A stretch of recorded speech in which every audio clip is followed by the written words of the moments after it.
I was halfway out of my truck when I heard it the shrillest voice this side of the Rockies. "You can't park here. This is private property." I turned, keys still in hand, to see a woman storming across the gravel like she owned the forest. Blonde bob, oversized sunglasses, clipboard in hand. Yep, classic HOA Karen. Literally. Her name was Denise. Denise Claiborne, president of the Whispering Pines HOA. I just pulled into the driveway of my own damn cabin. A place I'd bought 6 months ago, cash, after years of busting my back as a construction foreman. This wasn't some vacation rental. I came up here every other weekend to get away from the city noise and drink coffee in silence. It was mine, and I had the deed to prove it. Denise didn't care. She marched up to the front of my truck and jabbed her pen toward the ground like she was commanding troops. "You're violating HOA parking rules. Vehicles must be fully inside the garage or they get towed." I raised an eyebrow. "Garage? Lady, this is a log cabin." "There's no garage, just this gravel pad, same as every other place up here," she sniffed. "Then you're in violation of Section 4.2c. All vehicles must be parked in designated areas." "This is my designated area," I said. "I own the land." "Got the title in my glove box." Denise's lips pursed like she'd sucked a lemon. "You're new here. Clearly you don't understand how things work in Whispering Pines." I looked around. Nobody else was out, just me, my truck, the trees, and this walking migraine with a clipboard. "I understand perfectly," I said. "You're trying to scare me into doing what you say." She stepped closer, voice rising. "You think you're special, rules apply to everyone. I'll have this vehicle towed by morning if it's still here." I laughed, couldn't help it. "You're gonna tow a truck that's parked on private property, my property? Good luck with that." Her face went red. She pulled out her phone and started dialing. I walked right past her toward the cabin but paused halfway up the steps. "By the way," I said, "you do know I installed cameras last weekend, right? Got full view of the driveway, just in case someone tries anything unlawful." She froze. Her mouth opened for a second, then snapped shut. "Enjoy your clipboard, Denise." I stepped inside and shut the door behind me.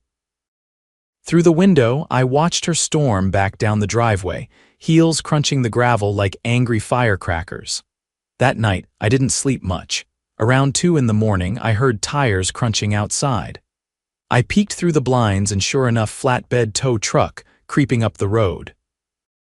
I turned on the porch light and stepped out, shotgun in hand, not loaded, just for show. The driver spotted me and stopped cold. "Hey," I said, calm and loud. "You here for my truck?" He looked sheepish. "Some lady said it was abandoned." "Yeah, well, it ain't. And it's parked on private property. You want to keep your license, I'd suggest backing off before a sheriff gets involved." He hesitated, then nodded, threw the truck in reverse and rolled back down the hill. But I wasn't done.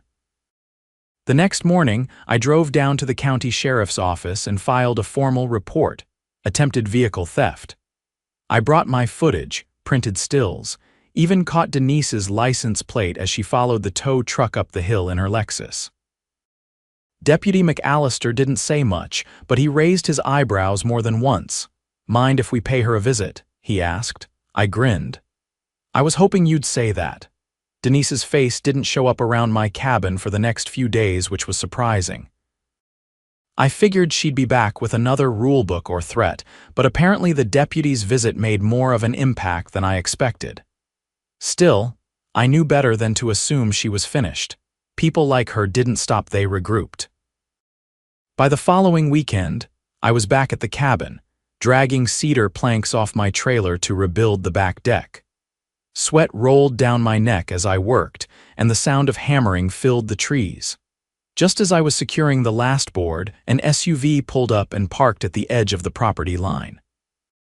A man in a navy suit stepped out, mid-50s, receding hairline, expensive watch, and a face that looked like it had never seen a day's hard labor. "Mr. Russo," he called. I set the hammer down and wiped my hands on my jeans. "That's me," he adjusted his cufflinks. "Martin Lanning. I'm the HOA's legal counsel. Denise asked me to speak with you on her behalf." I leaned against the railing. "She hiding behind suits now, that's new." I assure you, I'm just here to clear up a misunderstanding. He opened a leather folder and held out a paper. The HOA believes there's been an error in the property lines, specifically that your driveway extends beyond your official boundary and onto common land. I stared at the paper but didn't take it. You accusing me of stealing land now? Not stealing, he said, too smoothly. But perhaps unknowingly encroaching.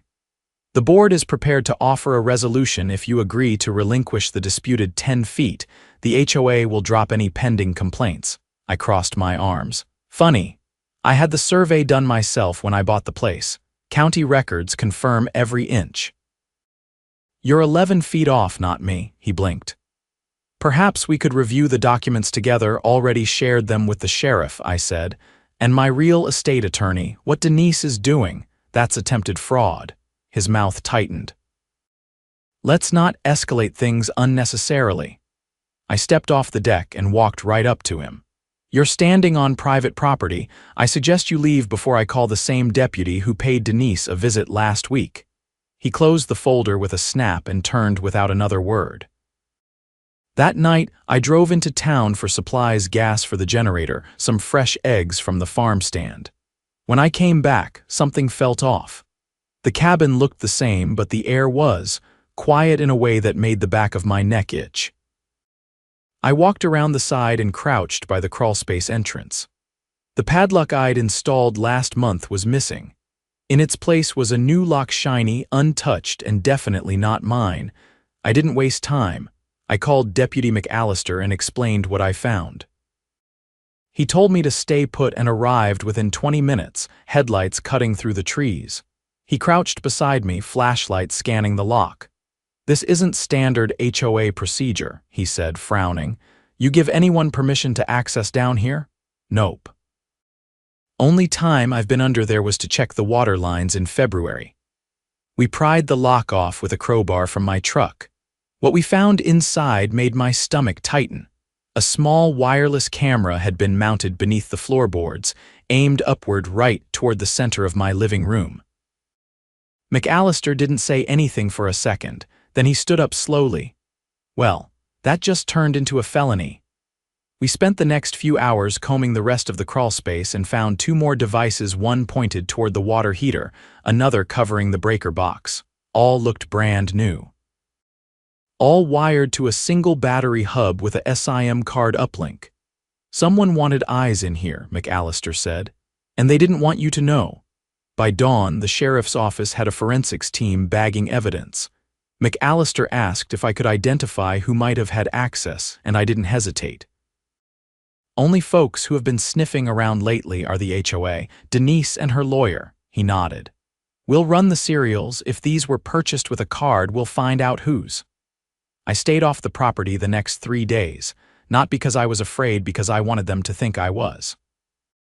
Let them believe I'd backed off, that their stunt worked.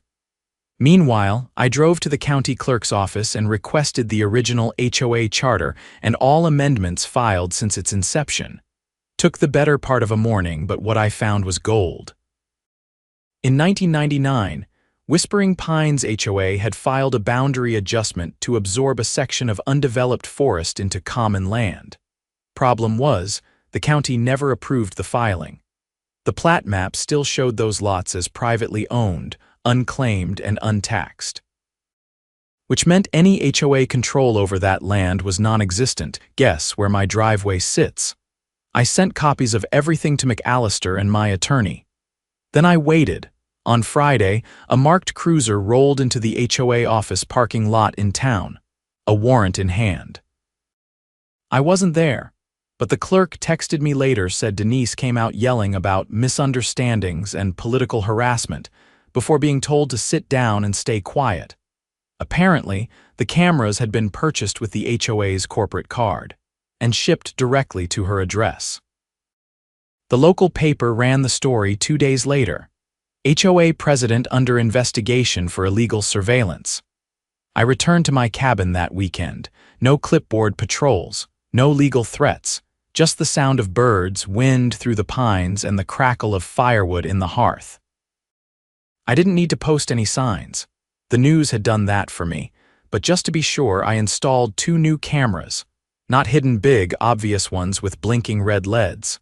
One pointed at the driveway, the other at the road. Let them know, I see you now. By the second week of June, the mountain air had traded its spring chill for dry heat, and the scent of sun-baked pine needles covered the trail like a quiet warning. I just returned from town with a box of electrical conduit and 2 bags of quick-set cement when my phone rang. Unknown number. I took the call anyway, Mr. Russo, the voice said. This is Assistant DA Valerie Grant, Jefferson County. We're opening a formal investigation into the Whispering Pines Homeowners Association. I understand you've recently submitted evidence related to illegal surveillance. I set the box down on the porch. That's right, I forwarded everything to Deputy McAllister, cameras, receipts, even the county plat discrepancy. We've reviewed the materials, she said. And we've launched a broader inquiry based on additional complaints. Your case may be part of something larger. How much larger? Potential fraud, misuse of HOA funds, and unauthorized boundary enforcement, she said. We'd like to speak with you in person this week. By Thursday afternoon, I was sitting in a quiet office downtown while Valerie, sharp-eyed, mid-30s, wore a badge on her belt like she meant it flipped through a manila folder. Did you authorize the HOA to make any modifications to your property? She asked without looking up. Absolutely not, I said. They've been trying to push me off my own driveway since the day I moved in. She stopped at a page and tapped it with her pen. This invoice shows a $5,000 charge for easement regrading and border compliance billed to the HOA last month. It lists your address as the project site. I leaned forward. They never touched my land. That's a fake invoice. We thought so too. The contractor listed here doesn't exist. It's a dissolved LLC from 2 years ago. What does that mean? It means someone fabricated a receipt to cover a non-existent job, likely to siphon HOA funds for personal use. My pulse quickened. You think Denise wrote herself a check? That's the theory. We're working on bank subpoenas now. If it holds, we're looking at embezzlement. I left the DA's office with a copy of my statement and a tight knot in my chest. This wasn't just about power trips and rulebooks anymore. This was theft, real, organized, and deliberate. The next morning, I drove up to the overlook above Whispering Pines. From there, you could see the whole neighborhood. Clusters of cabins tucked between trees, winding gravel roads, and the HOA office, a windowless prefab structure near the entrance gate. There were 2 county vehicles parked out front. I pulled out my binoculars and watched silently as 2 plainclothes investigators carried boxes out of the office. A uniformed deputy stood by the door, arms crossed down below. Denise appeared. She burst from the office, red-faced, waving papers in one hand and pointing furiously at the officials like they were trespassers on her personal kingdom. The deputy intercepted her and calmly guided her back inside. I didn't bother going down. I'd seen enough. Back at the cabin, I focused on finishing the new concrete footing for the shed. Working with my hands always helped me think. While I poured the mix and leveled the brackets, I couldn't get one thing out of my mind. That fake invoice hadn't been random. It had been specific. My address. My property, which meant they weren't just trying to push me out, they had a plan. That night, I pulled out the original development maps I'd archived when I bought the place. I laid them out on the kitchen table, side by side with the amended boundary maps Denise had tried to shove down my throat 2 weeks ago. The difference was subtle enough to slip past most people, but not me. There, in faint red ink, was a proposed utility corridor that cut across 6 lots, including mine. It was labeled as Future Easement Phase Roman II Expansion. I stared at it. There was no Phase Roman II. The HOA didn't have the authority to add new homes, and the land was zoned for single residential use only. But if they could harass a few owners into giving up their property's file some backdated easements, fudge a few records, they could try to consolidate the plots into a shared use zone. And sell it off.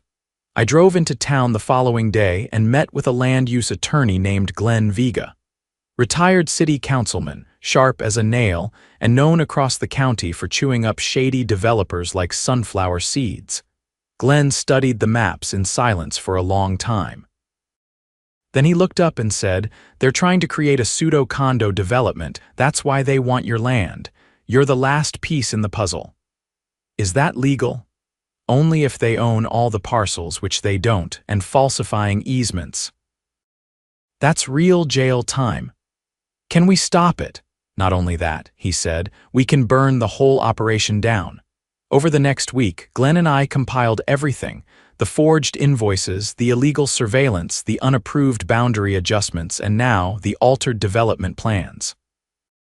He drafted a formal complaint to the state's HOA regulatory board and filed a cease and desist to halt any Whispering Pines activity tied to land use or development. Meanwhile, the DA's office expanded their warrant to include Denise's personal residence. They found stacks of HOA records in her garage, including internal memos about clearing resistance and quietly absorbing fringe parcels. She was arrested the following Monday. The news spread fast. By Wednesday, half the community had shown up to a special meeting called by the interim board. Denise's supporters, those who'd barked about neighborhood standards and property values, at every meeting suddenly vanished like fog in sunlight. I stood near the back of the room while Glenn laid out the facts. The HOA president falsified financial records, illegally surveilled residents, and attempted to manipulate land boundaries for personal profit, he said. Every resident who received a notice about easement violations or property line conflicts, you were targeted. People gasped. A few cursed under their breath. An older man in a flannel shirt raised his hand. "So what happens now?" Glenn nodded toward me. Mr. Russo's testimony and evidence were instrumental in bringing this to light. Without his vigilance, this plan might have succeeded. A few heads turned my way. Someone clapped, then another. Before I knew it, the room was on its feet. I didn't say much. Just gave a nod and let them have their moment. I hadn't done it for recognition, I just wanted to live in peace. Later, as the crowd dispersed, a middle-aged woman with silver braids approached me. "My name's Lorna," she said. "I live 2 cabins down from you. I never liked what Denise was doing, but I didn't know how to fight it." "You don't have to fight alone," I said. "That's the whole point," she smiled. "You coming to the cleanup this Saturday?" "We're repainting the community board and taking down the old rules signage." "I'll bring the paint thinner," I said. That weekend, I stood with my neighbors in front of the rusted HOA sign. We took turns scraping off the flaking letters. When we were done, someone handed me a brush. I painted the first word myself. Welcome. No threats, no citations, just a simple gesture of community. The pines were quiet that night. For the first time in months, I slept with my windows open, no cameras, no tow trucks, just wind and starlight, exactly what I came here for. The last of the pine pollen was finally clearing from the air when I got the call from Glenn. He didn't waste time on pleasantries. "They unsealed the audit reports this morning," he said. "You might want to come by." By then, the interim board had taken over the HOA office, and the place felt more like a local library than a war room. The blinds were open. Coffee brewed quietly in the corner. People actually spoke to each other like neighbors. But when Glenn spread the county audit across the table, the room fell silent. "They tracked over $70,000 in misappropriated funds," he said, running his finger along a column. "Payments to shell contractors. Phantom landscaping jobs. Equipment rentals that never existed." He turned the page. "And here, this is where it gets ugly. These receipts show charges to residents for maintenance fees that were never deposited into the HOA account. They were rerouted to a private bank in Denver." A woman across the table leaned back in her chair. "I paid that fee every quarter for 5 years. You and a dozen others," Glenn said. "All of it's being wrapped into the criminal case. The DA is adding felony theft and money laundering." I stared at the documents and let the weight of it sink in. We'd known Denise was crooked, but this was deeper than anyone imagined.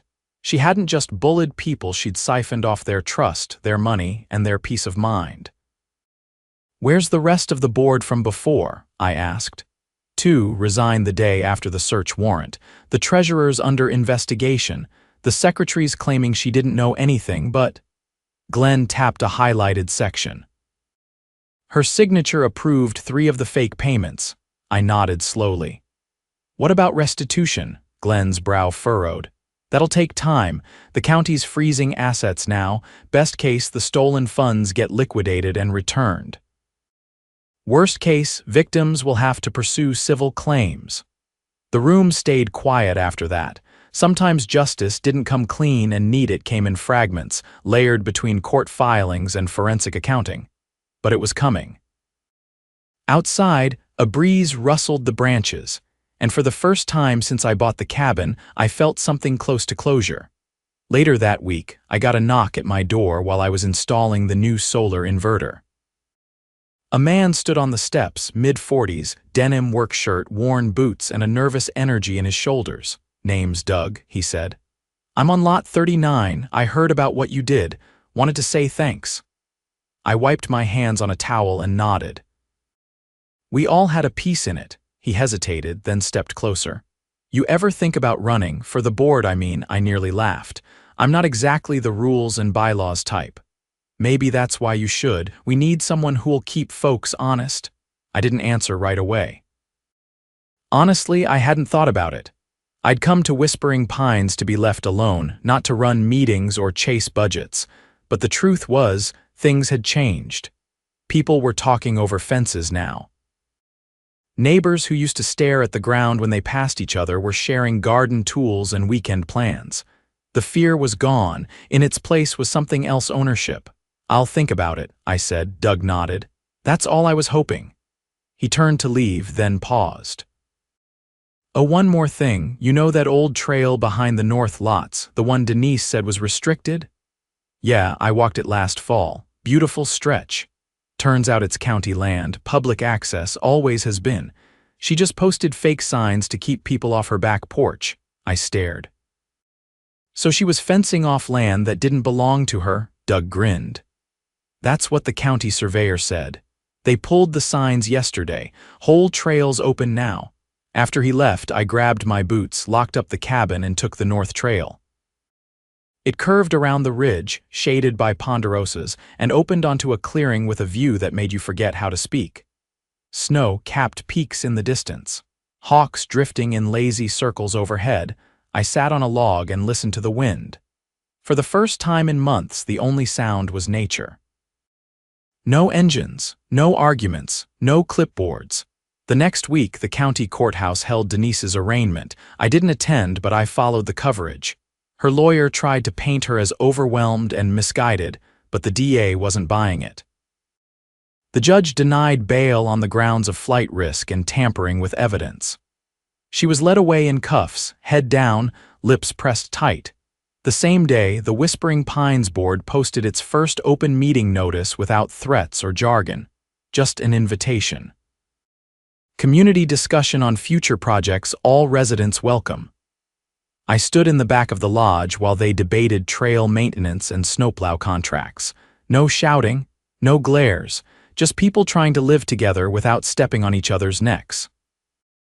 At one point, someone called for nominations to fill the 2 vacant seats. I raised my hand before I realized I had. The vote wasn't even close. I didn't do it for power. I did it because I'd seen what happened when no one watched the watchers. And if being on that board meant I could make sure this kind of thing never happened again, then that was worth the headaches. That night, as I locked the gate at the base of my driveway, I caught movement near the edge of the property. A familiar Lexus sat parked half-hidden in the trees. Engine off, no lights. I walked toward it slowly, boots crunching dry needles. The window slid down a few inches. Inside sat Denise's husband, Harold, the quiet one. He didn't look at me, just stared straight ahead. "She left a lot of damage behind," he said. "She stole from her neighbors," I replied. "That's not damage, that's betrayal," he nodded once. I didn't know about the money, the cameras, any of it. You didn't ask. He reached into the glove box and pulled out a manila envelope. The last of the HOA's bank statements. She kept these hidden. I found them after they arrested her. I took it, opened the flap, and saw rows of deposits and withdrawals that hadn't shown up in the audit. More fake vendors, more names. One of them rang a bell. Glenrock Partners, a development firm that had tried to buy out Mountain Land last year. She was brokering a sale, I said, trying to flip the neighborhood. Looks that way. I closed the envelope. You should turn this in. I'm not the type people listen to. Well, I said, backing away, maybe it's time you learned how. He didn't answer. Just rolled up the window and drove off slowly, tires whispering over gravel. I handed the envelope to the DA the next morning. It contained everything they needed to link Denise to a wider scheme. Land speculation, zoning fraud, and a quiet attempt to convert residential property into commercial holdings without anyone noticing. They filed new charges by the end of the week. The last board member, still clinging to a seat, resigned after that. The new board passed a transparency resolution requiring all financial decisions be posted online within 72 hours, along with scanned receipts and vendor names. We also banned any third-party surveillance equipment in the neighborhood and installed a locked bulletin board at the trailhead to post community notices, not threats. At the next meeting, I proposed a motion to remove the HOA's power over individual property aesthetics. No more fencing approvals, mailbox color mandates, or fines for plant height. The motion carried unanimously. Afterward, Lorna approached me with a paper cup of cider and a tired smile. I thought I'd have to move, she said. I didn't think we'd win. Neither did I admitted. But sometimes all it takes is one loud scream to wake everyone up. She raised her cup. To the scream, I tapped mine against hers. And the freeze that followed. The wind stirred through the lodge again, but this time it carried laughter, real laughter, the kind that sticks around.